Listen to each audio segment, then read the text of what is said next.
Hey everybody, welcome to Movieverse Movie News Episode 4.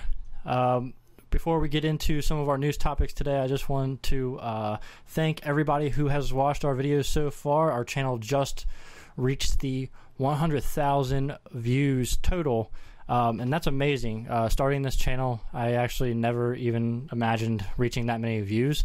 So yeah, you guys have told us that you like our trailer reaction videos. Well, you know, we will be doing trailer reaction videos still on this channel, but we're going to try to do these movie news segments every week, most likely on Sundays. It seems to be the easiest day for all of us to get together. So yeah, thank you guys so much for watching those trailer reaction videos, and you know, I would really appreciate it if you guys could go ahead and subscribe to Movieverse, because we did reach the 100,000 view threshold, but we're still sitting at about 338 subscribers. So go ahead, subscribe to Movieverse by clicking that button up there. And yeah, so now let's go ahead and get into our news topics for today. First off, we have coming straight out of StarWars.com, we have the name for Andy Serkis' character in Star Wars Episode 7, The Force Awakens. And his name is Supreme Leader Snoke. So, Greg, what are your thoughts on this name for Andy Serkis in the movie? I mean, it sounds like a traditional Star Wars name that just sounds like complete nonsense, but there's probably something more deeper involved with it. Yep. The kind of thing that makes me really curious is, what is he the supreme leader of? Like, you know, at the end of Return of the Jedi, the Sith are destroyed. Yeah, you know, I've heard a couple different rumors. Well, one thing that we do know for sure is the Republic is no longer the Republic, it's the First Order. So he could be the supreme leader of the First Order. And if you remember, Senator Palpatine, his Sith name was Darth Sidious. So the political part of Star Wars, that group of people knew him as Senator Palpatine, whereas, you know, his Sith apprentice and everybody like that knew him by Darth Sidious. So even though right now Andy Serkis' name for the character is Supreme Leader Snoke, he could still have a name for his Sith persona. And also, if you in the most recent teaser trailer, you saw the stormtroopers turn around. They had the banners on both sides, and it had like somebody like really small all the way, like, you know, on stage, and you could only see like that much of them. There's people saying that is Andy Serkis' character. But also we learned that Andy Serkis will be doing performance capture for Star Wars. So not really a surprise. Yeah. Well, I mean, you know, he was in Avengers Age of Ultron, not, you know, in performance capture. I mean, we actually saw him. It was a little disappointing that he doesn't get to show off his own persona or his own character. But I mean, an argument would be made that his performance capture personas are like, they are him. Like, you know, Caesar in the Planet of the Apes movies, that's very much Andy Serkis. He is performing as Caesar, and it's just like, instead of wearing an ape costume, they put that costume over him digitally. But it does kind of seem like he doesn't get the credit he deserves, because all of the characters he plays are digitally created. Yeah, but, and another point to go to that is, there are people who are trying to fight to have a new Oscar award for, you know, best performance capture, which, I mean, he would probably win every year right now. He would be the only person nominated for it, because, like, I agree. He does, like, out of the, like, 12 movies a year that have motion capture,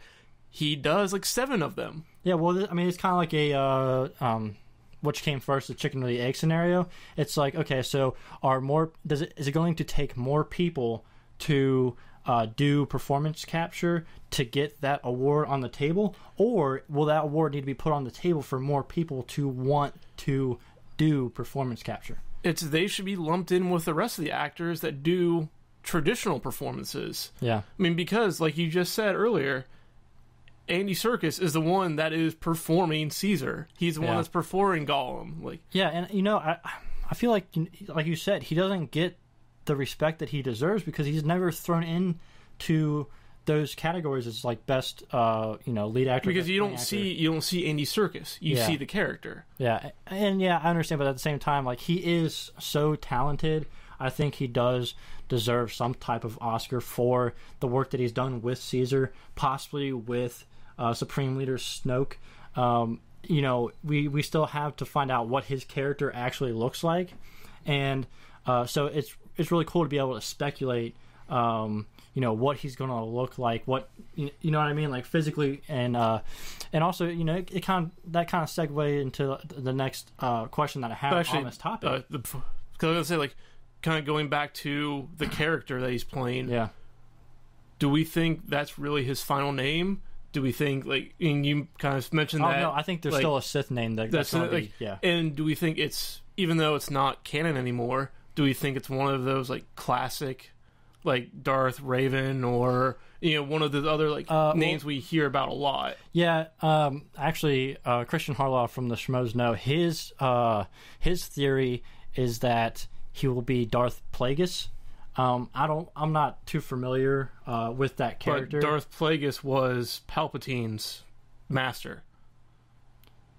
Yeah, like I said, I don't know that much of. And that was even but said in Revenge of the Sith. Oh, was it? Yeah, I missed that then. But yeah, I mean, it could be that kind of thing where Darth Sidious is killed, and then Darth Plagueis comes in. You know what I mean? Yeah, kind of like a Thanos type of character. But like I said, I've seen more than just the Smo. I've seen other outlets. Kind of float this idea as well that it could be Darth Raven, or you kind of circumvent things and make it Darth Bane, or one of the other quote unquote traditional Sith characters we know of. Yeah, there's a book coming out I think this fall called Star Wars Aftermath, and it's supposed to talk about everything that happened after Revenge of the Sith, or not Revenge of the Sith. Return of the Jedi. Return of the Jedi. Yeah. I don't know why. Anyways, after Return of the Jedi, so in between Return of the Jedi and Episode 7, The Force Awakens, and what all happened in between those 2 points. And so I think that's probably going to be the first Star Wars book that I buy to try to get some type of.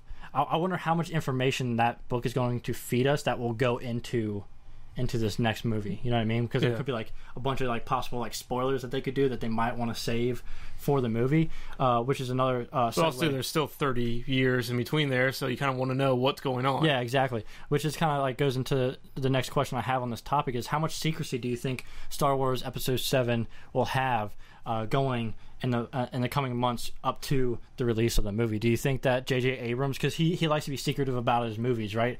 So do you think that they're going to hold back and just not release a bunch of spoilers for the movie, or do you think that Disney will kind of be like, hey, we need to kind of give them some bread here to get them excited? I mean, it's because the biggest thing is principal photography is done on the movie. Yeah. So that's where you get most of the leaks that we see from Star Wars.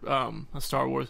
We're talking about Star Wars. Yeah. But when we see the superhero movies, they're these set photos and stuff like that. Yeah. So we've already dodged a huge bullet there. Yeah, I agree. And you're right. J.J. Abrams has been fairly secretive. He kept denying that Benedict Cumberbatch was Khan up until the movie came out. Yeah. Which I still like the fact that they kept that away from us, kind of. Yeah. Sure, there are rumors, but they were never substantiated or anything until the movie came out. Yeah. So I think Disney is probably going to tell them, we need some more story trailers or something like that. Yeah. But at the same time, your big plot points, I think they're going to learn from Episode 1. Yeah. And keep a lot of those reveals hidden till the movie comes out. And I hope they do, because like we talked, like you just talked about with the set photos and everything leaking, which we'll get into some of that a little bit later, with some other movies that are coming out next year. But nowadays you don't really get to go into a movie without knowing a lot of what's going to happen in that movie. For me, even though I love Avengers and I want to go in there and I'm surprised to be surprised. At the same time, if there's an article or a link that will show some set photos, or somebody's oh, guess who's playing this character, I am going to read that. You know what I mean? Because we are fans as well. Yeah, because I'm so into that kind of stuff. I want the information, and I want this information about Star Wars, but at the same time, please just hold it back. Don't give it to me, because it's just I can't help myself. You know what I mean? So yeah, so I'm really excited to see what his character looks like in Star Wars. I'm excited to see if we get a his Darth name before the movie, or if they're going to leave that reveal to the movie. Also, I really want to know if he's going to be the, Darth Sidious kind of character, or if he's going to be the Darth Vader character. I think he's going to be the Darth Sidious character. Well, Captain Phasma is the Chrome Trooper, and then there's the Sith character that has like the cross saber. Yeah, I can't remember his name. Anyways, I think those two are going to be the Darth Vader kind of role, and then this guy and Andy Serkis will be the Darth Sidious type of character. I think that because I think he's going to be the person pulling all the strings over the arc of these next 3 movies that they do, and let's see where they go after that. But we've spent a lot of time on this topic, so we're going to go ahead and move to the next topic. And it's a very sad day for me to announce that Tron 3 is being the plug is being pulled, as you would say, by Disney. So Tron 3 was going to star Olivia Wilde and Garrett Hedlund again, but Jeff Bridges was going to be in it. So yeah, it's no longer still the same writing, directing team. Yep, it was same everything. I think, except for I don't know if we knew whether Daft Punk was going to come back for the soundtrack or whatever, which was a big part of that first movie. So yeah, pretty sad news for me. What do you think about this news? I mean, I think we both tended to like that movie more than most people did. Really enjoy it, yeah. I mean, it was a lot of. I wouldn't say it wasn't a masterpiece of cinema, but it was a good, fun 2 hours. The soundtrack was great. The visuals were great. Yeah, for me, so it's one of the first 3D movies that was actually worth watching in 3D. Yeah, I went back and tried to watch the original Tron. I couldn't do it. That doesn't hold up very well. After 5 minutes, I was just like, because I went into it like, okay, I realize this happened in like the 70s. I know that the graphics aren't going to be that great, and the visual effects aren't going to be that great. So I went into it knowing that and kind of expecting it. And then when I started to watch it, I couldn't believe it was like 2D like line, and I was just I couldn't do it. So, but Tron Legacy was really good. I really liked that movie. Like I said, the music and the visuals were great. So yeah, I'm very sad to see Tron 3 go, especially since I won't be able to see Olivia Wilde's core again. Again, like the first movie, or there was like 30 years in between the movies. There could easily be just another like gap, and because I said it's not dead, they just stopped production. Yeah. Okay. So they didn't say it was completely dead. But they said for now it is they are not pursuing production, which was assumed to begin this fall. Okay, so there's still hope. I'm still hoping that Olivia Wilde comes back, because I don't know. I have a crush on that character. But anyways, let's go ahead and move on to some Marvel news. Imagine that. Yeah, well, I mean, in case you can't tell, I'm a Marvel fan. But anyways, I am wearing a Batman shirt, so hey, I got a Groot shirt. Yeah. There you go. All right. So anyways, there's been a couple reports. Actually, what's funny is yesterday this report came out. The night before, actually, no, I'm sorry. This morning the report came out. Last night, or yesterday afternoon, there was somebody on Facebook that I saw a comment on Facebook where the person said, "Hey, I just heard that Asa Butterfield just got on a plane to Atlanta." And so I tweeted El Mayembe about it to ask him, and I was like, "Hey, do you know anything about this?" And he never responded to me. But what he did say, there was an article released after that said that there were 6 Spider-Man hopefuls that flew down to Atlanta, where they are filming Captain America Civil War. That 6 actors flew down there to test screen for Spider-Man. So what that tells us is that I thought that they already knew who their Spider-Man was, so that tells us that they don't know who their Spider-Man is, or maybe they do now, but they didn't, back when we talked about it before. But what really stands out to me is that they have auditioned over 1,000 young actors for the role of Spider-Man. I believe was the number that it said in the article that I read, and I think that that's crazy. But at the same time, it's a character that is crossing 2 production studios that they want to make dozens of movies with, or appear in dozens of movies. Yeah. So they want to make sure they get the right person that they can, saddle up and ride for the next decade. Yeah, which means that they need to be young. And all these actors on this list are like 18 years or younger. I forget what the lowest number was, but I think it was like, I think it was like 13 or 14 was like the youngest age. And I kind of feel like they can't do that because if that's the case, then they can't work full time on the movies. Yeah, they only work like part-time hours, because child labor laws. But anyway, so here are here's a list of the actors who test screened for Spider-Man yesterday or this morning or whenever it was. I think it was last night actually. Tom Holland and Asa Butterfield are the two front runners reportedly, and then the other 4 hopefuls are Judah Lewis, Jean-Marc Vallès, Matthew Lintz, Adam Sandler. He's in Adam Sandler's movie. Oh, it was in Adam Sandler's movie. I'm sorry.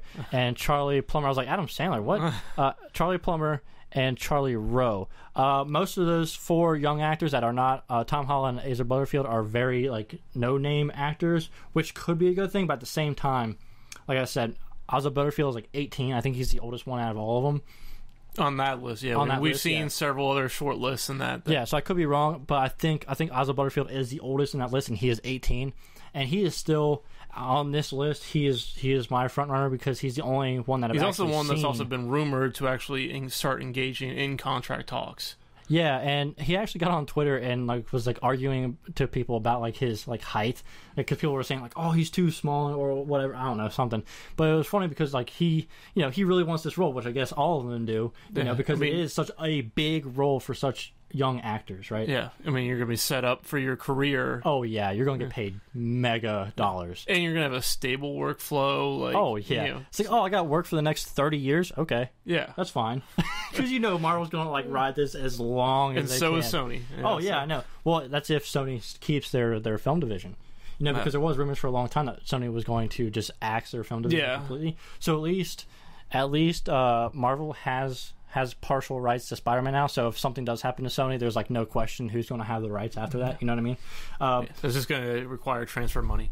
Yeah. All right. So that is the list for the Spider-Man hopefuls that have test screened in Atlanta. My pick is Asa Butterfield. He's mine as well. So. Yeah. I mean, I saw him in Ender's Game, and I actually enjoyed that movie. I thought that he did well. Portraying that character. I didn't read the books, but as far as the movie itself, I enjoyed it. As I've already mentioned, my rather few shortcoments, but that's a separate video that we've already released, and I don't need to rehash it. Yeah, we've like you said, we have discussed this in previous movie news segments and stuff like that. So if you guys want to check those out, go to our movie news playlist and check out those videos. Be very grateful. Go ahead and like those videos as well. Subscribe to Movieverse. Do all that stuff so you don't miss out on any of these news topics that we'd like to discuss here. All right, so that's going to take us to our next topic in the Marvel Cinematic Universe. There's been a report that Tilda Swinton will be playing the Ancient One in Doctor Strange, or at least that she's in contract talks with Marvel for this character. And the Ancient One is traditionally an Asian man. And an elderly Asian man at that. Yeah. So it's kind of interesting to me that, Marvel is kind of rethinking the character and, everybody's... making it one of the whitest women possible. But what's the thing? See, Marvel can't win in this situation because, people talk about how Marvel doesn't have enough women in their movies, right? So then they add a woman to a traditionally male character, and people are like, "Oh, well, she's not Asian." Well, yeah, but she's still, you know what I mean? They're still adding diversity in their movies, right? Yes. Because they could have easily given it to an older Asian man. And also at the same time, the type of roles that Tilda Swinton has played in the majority of her career are these very kind of all-knowing kind of Ancient One type characters, these real power. She's always been a real powerful character. Yeah, well, I mentioned to you before, the only movie that I've actually seen her in is the Chronicles of Narnia when I was younger, and I forget the character name that she played, but she was a older, more powerful person in that movie. I mean, her film credits go back almost 30 years. Oh, really? And the first movie, I forget the name of it, but the first one is in 1989. Okay, so she's been around for a while. She knows what she's doing. Yeah. She has the dramatic chops to play a character like the Ancient One. Yeah. Well, okay, so I'm going to, if this is the case, I'm going to defend it with this statement right here. So if you think about what DC in the Dark Knight trilogy, what they did with Batman Begins and their casting of Ra's al Ghul, it was Liam Neeson, right? Which Ra's al Ghul is traditionally, not a white male, but then they put a white man. You know what I mean? So yeah, they also did that for Arrow as well. They could have easily done that for the Ancient One. Marvel could have easily done that for the Ancient One, but instead they decided, like, okay, instead of a male character, they put in a female character, which I think is interesting. I think that kind of relationship between mentor and mentee, between her and Benedict Cumberbatch playing Doctor Strange, I feel like that could be a very interesting interaction between their characters. So yeah, usually also most other movies where you see a female main character or a supporting character, they're the ones learning, they're the ones about to take over. So to see the female character being the one passing down the information, that's a pretty unique aspect to Hollywood action movies. she would be the Ancient One. If she's playing the Ancient One, she would be the one basically teaching Doctor Strange how to harness his powers. And the only thing I could say that might worry me about this, and I wouldn't have any problem with it, but I do know that there'd be an uproar, is in the comic books, Doctor Strange becomes the Sorcerer Supreme by killing he has to kill the current Sorcerer Supreme. So if she was in this movie and then she just died, for him, I'm not saying that he would kill her in the movie, but I'm just saying if she died in the movie for him to become the Sorcerer Supreme, then people are like, oh, you just gave it to a woman and then you killed her character off immediately. And it's just well, it would follow comic book, But at the same time, I mean, does Doctor Strange have to become the Sorcerer Supreme at the end of the first movie? I mean, he doesn't have to, but I feel like it would happen for him to be, the character that they want to have in an Avengers lineup or the MCU. That's how I mean, they don't have to, I don't think, but I haven't actually read any Doctor Strange comic books yet, so I'm actually going to. I'll plan on going and buying some this week to kind of get get a feel for how that kind of situation comes about how he becomes the Sorcerer Supreme. So after I read that, I'll be able to comment more on it. But I think that as far as what they want Doctor Strange to be, and with someone as big as Benedict Cumberbatch playing that role, I think that he will become the Sorcerer Supreme, because that would be a good way to end the movie, I feel like. But yeah, so all that's still to be seen. This is still just a report about Tilda Swinton becoming the Ancient One for the Doctor Strange movie. So we'll see what happens. No. Anything else that you want to add to that? I mean, I think, but also by putting someone like Tilda Swinton in this position, you're kind of saying that you have this other powerful actress that who can go toe to toe with Benedict Cumberbatch. Yeah, and so that's kind of why I brought up that question is does that necessarily I know they said it's not a true origin story where it's him going from the doctor as traditional surgeon to the Sorcerer Supreme. So I understand you could have it where he's already the opening is him showing up at the monastery. Another thing you could think about is if it's not a true origin story, he could already be the Sorcerer Supreme, and then it could just be flashbacks with her in the flashbacks. Yeah. You know what I mean? So yeah, we don't know how much she's going to be in They this don't movie. Even have a final script for that yet, so... Oh, yeah, I know, but I'm actually... So anything can happen. I'm really excited with what they're going to do with this movie, just because, Kevin Feige, he's talked about how this movie's going to be an acid trip, which I've never done that kind of stuff, but I can imagine that it's pretty crazy, and the visuals that they're going to come up with are going to be, unlike anything that we've ever seen before. So that really interests me to see...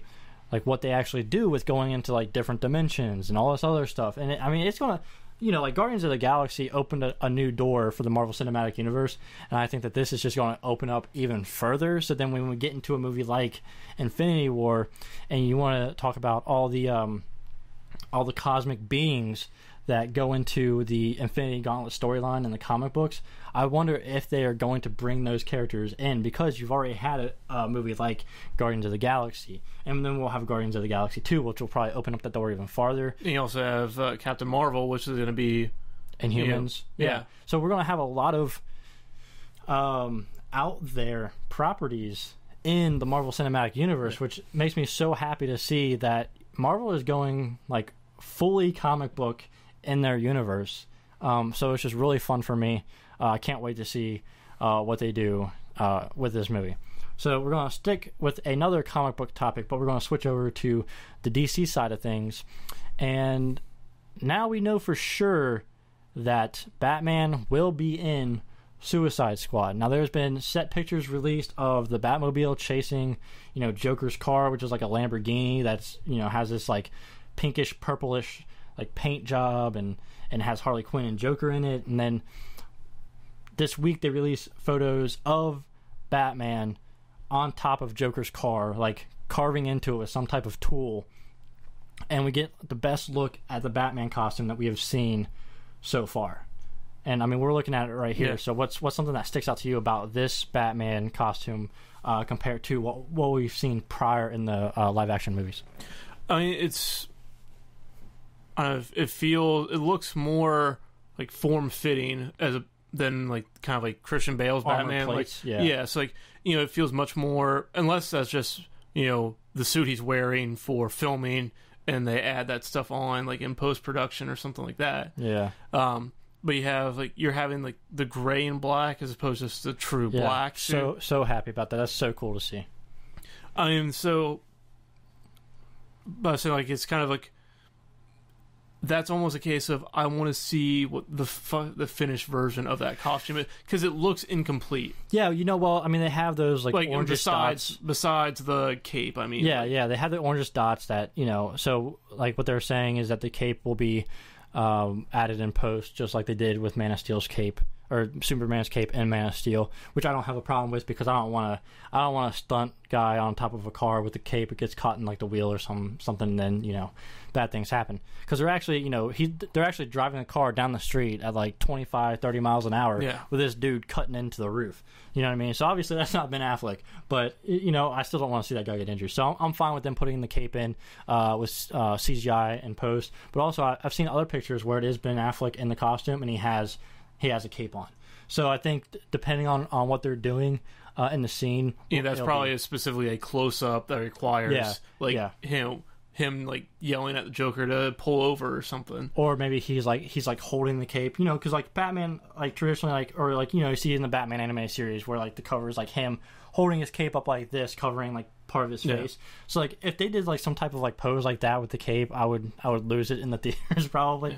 But so like you said, it is the most classic gray and black costume bat suit that you see from like Frank Miller's The Dark Knight Return series, which I didn't read that comic book, but I did watch the animated movie for it, and that, I mean, the thing I like about that is the suit. It is the Joker that's in there. I don't want this Batman to be that old. You know what I mean? Like, I want him to be a seasoned vet, but I don't want him to be like so old where he's like at the end of his career. Like, I would really like if we at least get like 3 Batman movies outside of the Justice League and the Batman vs Superman movie. I almost wonder if essentially maybe the whole idea of the Justice League is Bruce Wayne and Batman realizing he can't do this on his own, like because of his age and like the trauma, physical trauma he's endured.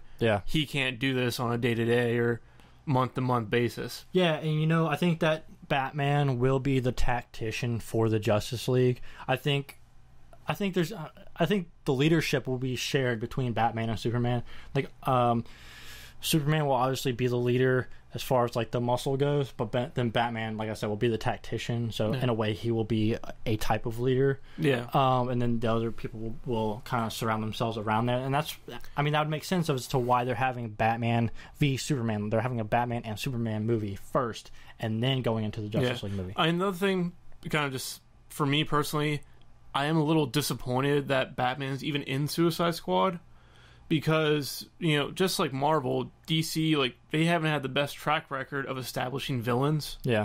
So Suicide Squad is a movie about villains.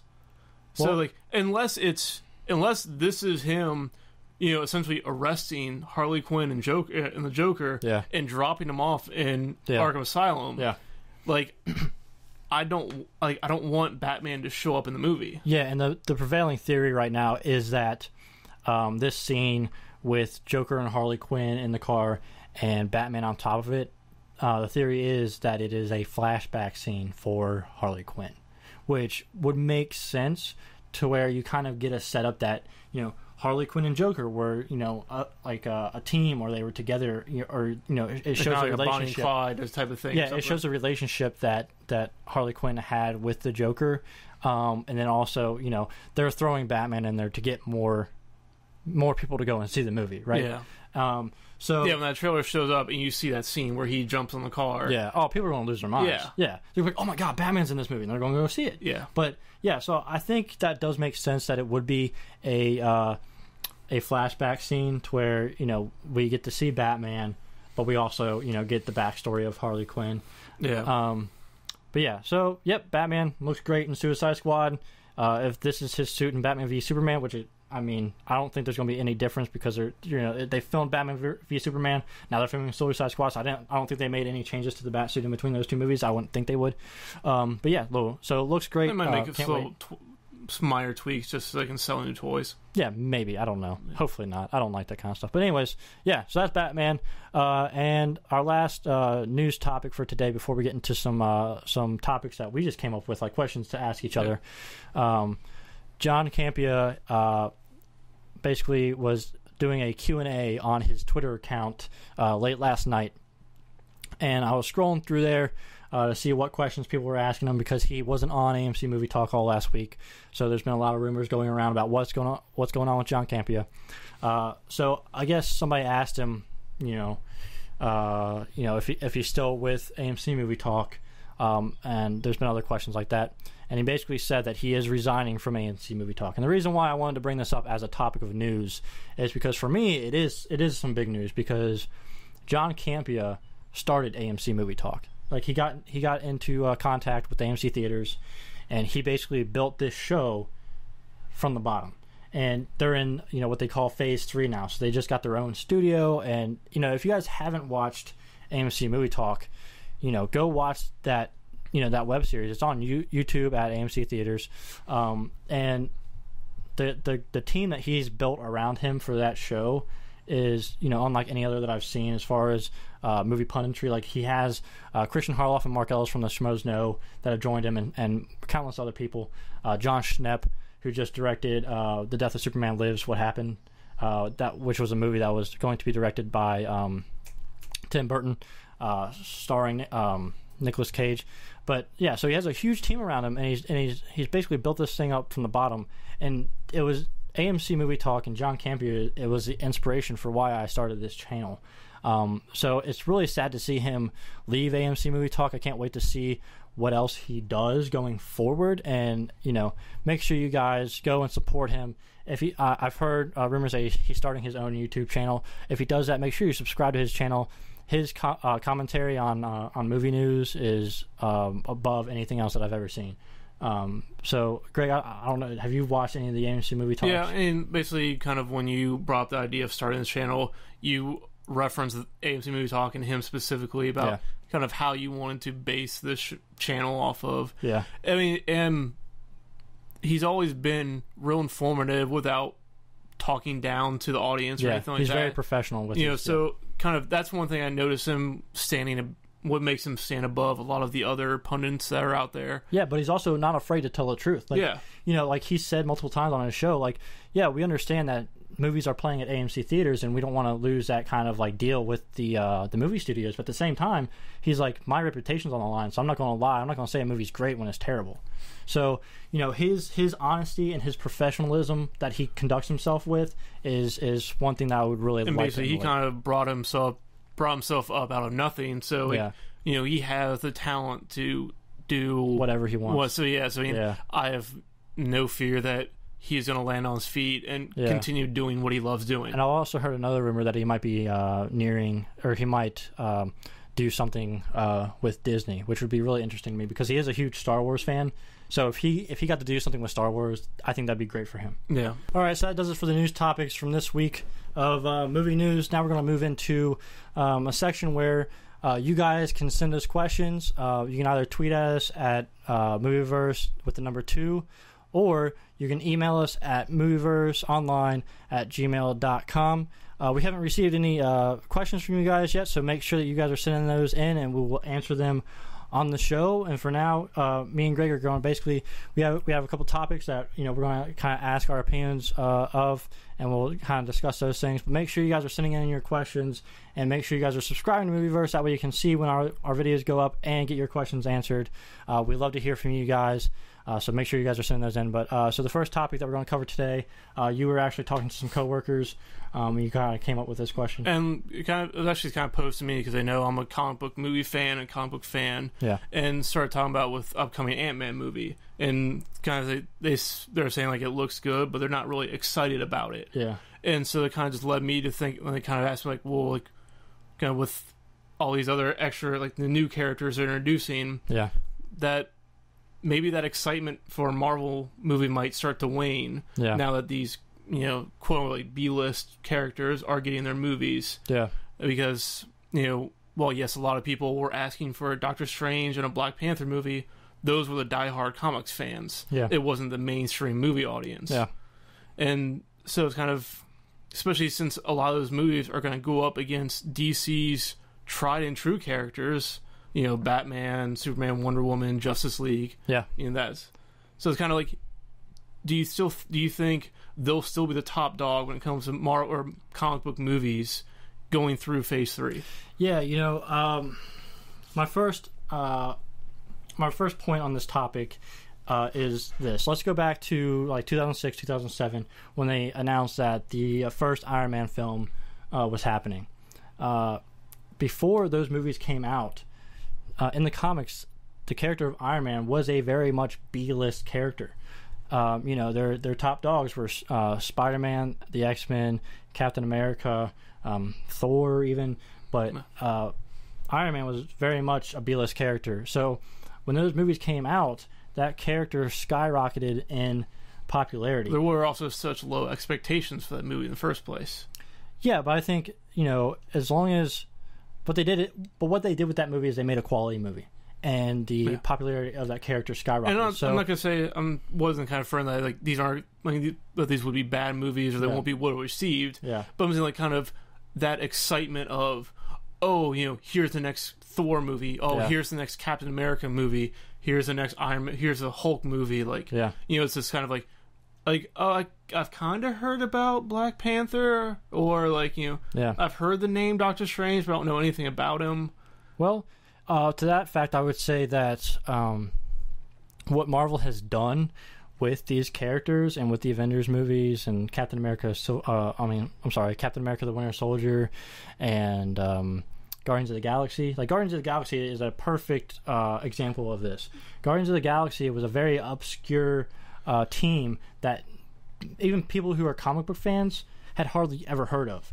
And what they did with that movie is, they went like a more, I wouldn't say it was a comedic route, but they did definitely have comedic points in there, and they made a very successful movie. That's the most kid-friendly Marvel movie. Like you have Rocket, and Groot, which are basically designed as like for the kids. Like but every Marvel movie is kid-friendly because Kevin Feige even said that they will never go dark, so they are always going to keep a light-hearted twist. But I think Guardians survived on the fact that kids latched on to Rocket and Groot. Kids last on the Iron Man costumes. Look. No. What Marvel is doing with all their characters, whether it be a talking raccoon or a tree or a guy who dresses up in an iron suit or a dude that has a magic hammer, whatever it is, Marvel has a way of making their movies in such a way that younger kids enjoy those movies and look up to those characters, regardless of whatever character it is. They can do it with. I wouldn't say that they can do it with every character, but the characters that they don't do that with, they're putting on Netflix. that's why Daredevil is on Netflix and it's rated mature, is because he beats the crap out of people with his bare hands and it gets bloody and dirty, and kids don't watch that. But what they do with the movies, and what they're going to do with the movies forward with, I would say Captain Marvel. I've actually read one of her comic books, one of the newer runs from Marvel Now, and the tone of that comic book is very, I would say, young, adult, female-driven comic book. It's very, what I would say, fun and bubbly. And so, when they come out with that movie, they're gonna get so many young girls to really look up to that character, and so they're gonna get even more of a fan base for their movies just from that character alone.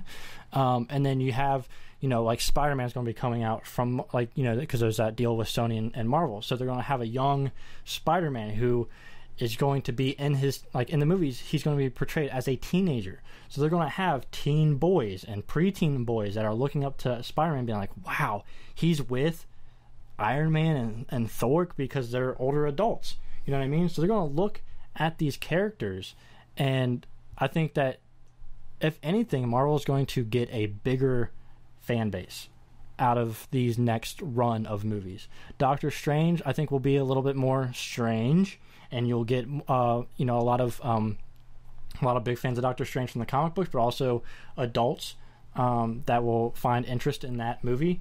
So I think that, but I'm getting a little off topic, but as far as the question about will Marvel stay on top of the comic book movie genre with this B-list, quote unquote? Because I think I'm saying B-list mainly from the standpoint of I don't hear much excitement about these new characters other than the diehard comic book fans. I could say the same thing about Phase 1. But as long as they make quality movies, as long as they don't sacrifice what at the core Marvel has done since the beginning of Phase 1, as long as they stick with all that, I think that they will have a lot of success. I personally don't believe the Marvel versus DC battle. I read comic books from both sides. I enjoy comic books from both sides. It's all entertainment for me. So if they make a good Batman movie, I'm going to go see it. If they make a good Spider-Man movie, I'm going to go see it. It's just how, it doesn't affect me one way or the other. And I think that the general movie audience feels the same way. They might not be as knowledgeable about Doctor Strange, but it has the Marvel brand on it. So I believe people are going to be like, okay, we'll go see that. Now, if Marvel starts putting out bad quality movies, then they'll be in some trouble. But from what I've seen from Marvel and what I hear from Marvel, they're going to keep continuing with their success, and that's how I feel about it. But I mean, you asked this question, but how do you? I mean, do you think that they have success with this next group of characters? I mean, I think they do have success, yes, because you're like you said, they're going to make quality movies. The kind of waning thing for me is, you're already starting to see reduced box office returns. Dude, 1.5 billion to 1.3 billion is not exactly reduced box office returns. But at the same time, everybody was estimating that to go to the moon. So yeah, but I'm saying that's because people's expectations were too high. It's okay. People did enjoy the Star Wars prequels, but they weren't as good quality-wise, right? Yeah. Okay. Well, I don't think Avengers 2, I thoroughly enjoyed the movie, but I think that it definitely took a step back from movies like Captain America, The Winter Soldier, and Guardians of the Galaxy. Joss Whedon, I love what he's done with the Avengers movies so far, but I do find promise in the fact that we have the Russo brothers taking over for the Avengers movies. They have signed on to Infinity War Part 1 and Part 2. Granted, if Civil War comes out and it's not that great, that could change. But I have faith in what they have done with The Winter Soldier, and I think that they're going to do the same thing with Civil War. So I have a lot of faith in Marvel and how they choose the people to make their movies, because that means that they're producing quality content for viewers. I completely agree with that. I would say, but in is maybe kind of to me it's like you start to see like again if they do falter at all or it's like because again they're also going to be like I said they're going up against the heavy hitters of DC. So I'm thinking like do they cut corners or anything like to make sure they get their movie out ahead of something. Maybe DC has the upper hand as far as the popularity of the characters. But what Marvel has that DC doesn't right now is the continued success of the Marvel brand, of this connected universe that they have going right now with the Marvel Cinematic Universe. And I'm not even talking about the TV shows right now. I'm just talking about the movies. The fact that they have had so much success with all of their movies so far gives them brand recognition with the average moviegoer to where they will go see those movies. I'm not, I think that DC with Batman, with Superman, with Wonder Woman, with all of their mainstay characters, they will have great success, and it will be a great time to be not only a movie fan but a comic book fan as well, because you're going to see all these characters. So I think they're both going to have success. Look, everybody already goes to see the Avengers movies. There's not going to be more people to go and see the Avengers movies. The only thing that's going to give movies going forward any more money than Avengers movies is if people decide to go see it 3, 4, 5 times, whatever it is. So, I think, we had the numbers pulled up here because we have another question coming up here soon. But both Avengers movies are in the top 6 of box office numbers of all time worldwide. And the only 2 movies that are higher than the first Avengers is Titanic and Avatar. Those are the only 2. But they kind of go back to the whole fatigue factor. Like, movies are expensive for people to go to. So you think they'll choose one or the other? No, I don't think so. I think I just don't see it happening. If anything, it's going to affect both of them. It's not going to affect one or the other. I think we've spent enough time on this topic. But so in short, I think that as long as Marvel continues to produce quality content, they will still be successful in the years to come with these new movies. All right. So this next question that I had was based off of a video that John Campea had made a couple weeks ago, where he was talking about how he doesn't think that the traditional Robin character can work in the current DC cinematic universe. And basically what he said was that a younger Robin who is 13 or 14, like he traditionally is in the comic books, cannot work in the DC universe. And what I think on that topic, I was thinking about making a video of this just separately, but I wanted to cover it in this because I thought it'd be a good topic to discuss. Is that yes, maybe Robin needs to be a little bit older, but I think that that the core of that story needs to be there. Spoiler alert from the comic books, there's multiple different characters that take on the persona of Robin, and one of which is I'm skipping on the names right now.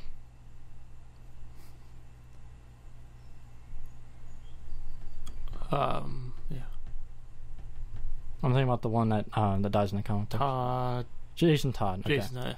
All right, so there's a number. I'll just edit this. Yeah. There's a number of characters that take on the persona of Robin. One of which his name is Jason Todd, and if you don't want to hear this spoiler from the comic books because it might relate to the movies, I'm not sure. But Jason Todd gets killed by the Joker when he is in the Robin suit, like fighting crime. And from what I understand from the comic books, that is a huge character point for Batman because he feels responsible for that death, and it's looked at as Batman's greatest failure in the comic books is letting his sidekick or protege or whatever you want to call him die basically on his watch. And I think that by taking that out of the possibility for this Batman in the movies would really take away from the character of Batman in these movies. Like, I think that you could have, like, maybe not show a Robin who is younger in these movies, but still reference to the fact that there was a younger Robin. He died. Batman feels responsible as he should, and this is why he acts in a certain way that he does in the movies. What do you feel like about? I mean, you sent me the link to that video before we filmed this, and I watched it, and completely agree with what John Campea said. Like, it is the way they have set up their worlds. It would be completely disingenuous to do a quote unquote traditional Robin. Yeah. So, I think they're like a kind of like Batman Beyond type thing, or a Nightwing thing would be very realistic, very possible. Like, I think we will have a Nightwing in these movies, and I think that we will also have, we might have another Robin, but I think it will build up to another Robin. Like, I think Batman will allow himself to have another Robin. I don't think the Robin will be young. I think that it will be like a young adult Robin. But I feel like it will happen. And given like the whole kind of like the way kind of the Ben Affleck kind of character they have, like who is an older, more season one, I could see it more as a Robin, as in the person to take over for Batman. Yeah. AKA like the story in like the Batman Beyond animated series. I do want to see Batman Beyond. So it's kind of, that's I think more of what a Robin in this universe would be. I would really like to see a Batman Beyond movie. I think that'd be really awesome.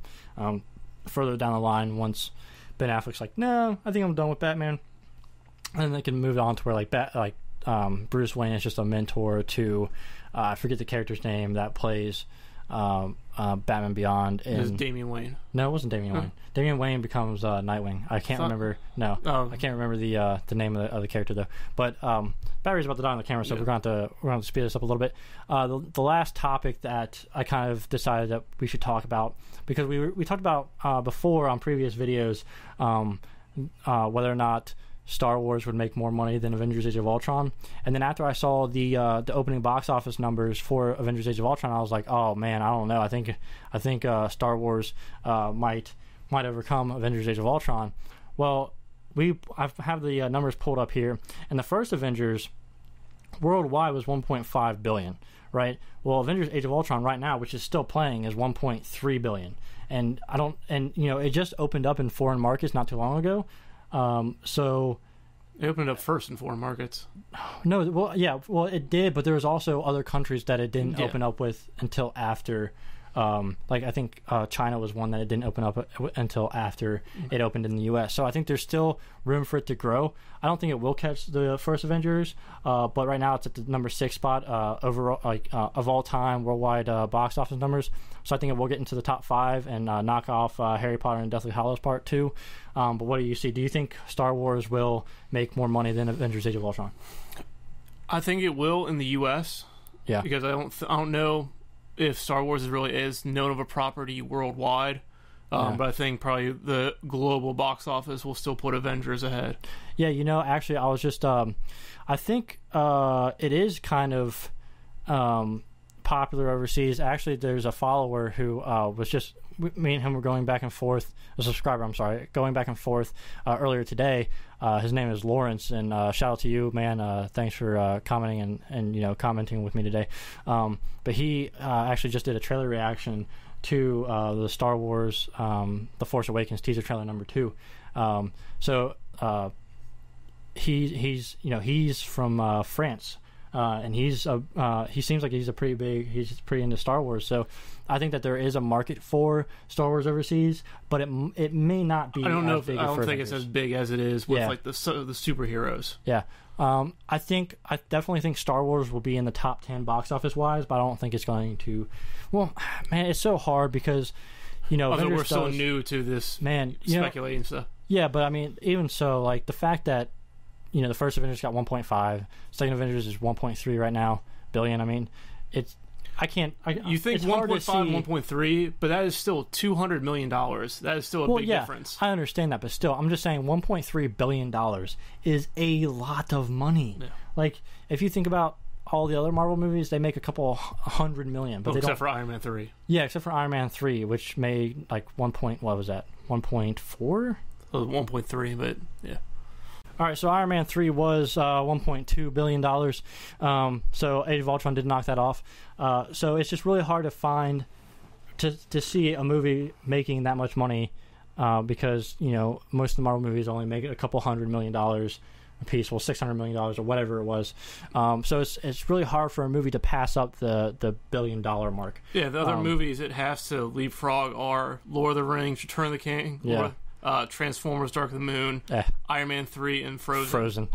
Frozen. Yeah, it's not funny. But like those are all, you know, all over 1.1 billion. So you know, it's not going to be easy for any movie. No. Yes, that's why it's kind of hard to see it happening. But Star Wars is a very popular franchise. There is a lot of anticipation for this movie. So I could definitely see it happening.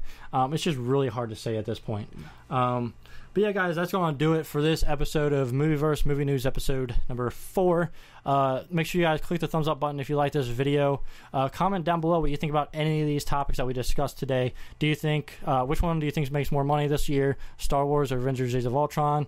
What do you think about, you know, Batman maybe having a sidekick in these DC movies? Do you think they can do a story where they reference Jason Todd? You know, what do you think about Marvel and their future slate of films? Do you think they can compete, quote unquote, with DC's movies? We really like to hear from you guys, so make sure you comment and subscribe to Movieverse so you can keep up to date with all of our shows, all of our movie news shows, our trailer reactions, movie reviews, all that stuff. So go ahead and click the subscribe button right there, and we'll catch you guys on the next video.